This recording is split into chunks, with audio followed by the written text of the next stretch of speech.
মধ্যপ্রাচ্যের আকাশ আজ উত্তপ্ত, যুদ্ধের আগুন ছড়িয়ে পড়ছে দ্রুত। ইরান এবং ইসরায়েল দাঁড়িয়ে আছে সংঘাতের প্রান্তে। আকাশ চিরে ধেয়ে আসে এক ব্যালিস্টিক মিসাইল, তারপর এক প্রচণ্ড বিস্ফোরণ কাঁপিয়ে দেয় পুরো নগরী।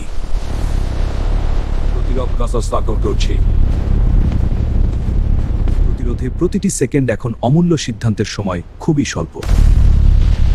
রাতভর আকাশে ছুটে চলেছে রকেটের পাল্টা হামলা, থামেনি আগুনের খেলা।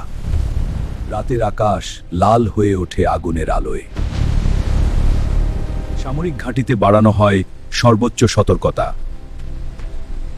ড্রোন প্রযুক্তি বদলে দিয়েছে আধুনিক যুদ্ধের কৌশল। আকাশে ভেসে বেড়ায় ড্রোনের গুঞ্জন, অদৃশ্য কিন্তু সর্বত্র উপস্থিত। নিঃশব্দে সীমান্ত অতিক্রম করে আক্রমণকারী ড্রোন। রাডারে ধরা পড়ে নতুন হুমকির সংকেত।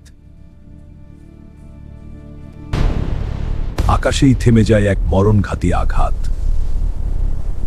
যুদ্ধবিমান উড়ে যায় প্রতিশোধের মিশনে। প্রান্ত জুড়ে ছড়িয়ে পড়ে বিস্ফোরণের আলো। রাত যেন আর অন্ধকার থাকে না। ধ্বংসস্তূপের মাঝে ধীরে ধীরে উঠছে ধোঁয়ার কুণ্ডলী, যেন যুদ্ধের নীরব সাক্ষী। প্রতিটি হামলার পেছনে থাকে জটিল কৌশল। বিশ্ব সম্প্রদায় নজর রাখছে পরিস্থিতির ওপর। যুদ্ধ এখন শুধু অস্ত্রের নয়, কৌশল আর প্রযুক্তিরও লড়াই। অর্থনীতিতেও ছড়িয়ে পড়েছে অস্থিরতা। বিশ্ববাজারে নেমে এসেছে অনিশ্চয়তার ছায়া। মানচিত্রে উত্তপ্ত হয়ে উঠছে অঞ্চলগুলো, সংঘাতের পরিধি বাড়ছে ধীরে ধীরে। অন্ধকার আকাশে আবারও দেখা যায় মিসাইলের আগুনের রেখা। সংঘাত এখনো শেষ হয়নি। প্রতিটি বিস্ফোরণ যেন এক একটি বার্তা, শক্তির প্রদর্শন আর সতর্ক বার্তা। সাইরেন বাজতেই মানুষ ছুটে যায় নিরাপদ আশ্রয়ের দিকে। মানবিক সহায়তার প্রয়োজন বাড়ছে প্রতিদিন। যুদ্ধের মূল্য দেয় সাধারণ মানুষ।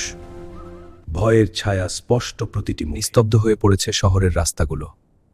জীবনের স্বাভাবিক ছন্দ যেন থেমে গেছে। সংবাদ মাধ্যমে ছড়িয়ে পড়ে উদ্বেগের খবর। শান্তির আহ্বান উঠছে বিশ্বজুড়ে। অন্ধকারে জ্বলছে আশার ক্ষীণ আলো। সময়ের সাথে এই সংঘাতের শেষ কোথায়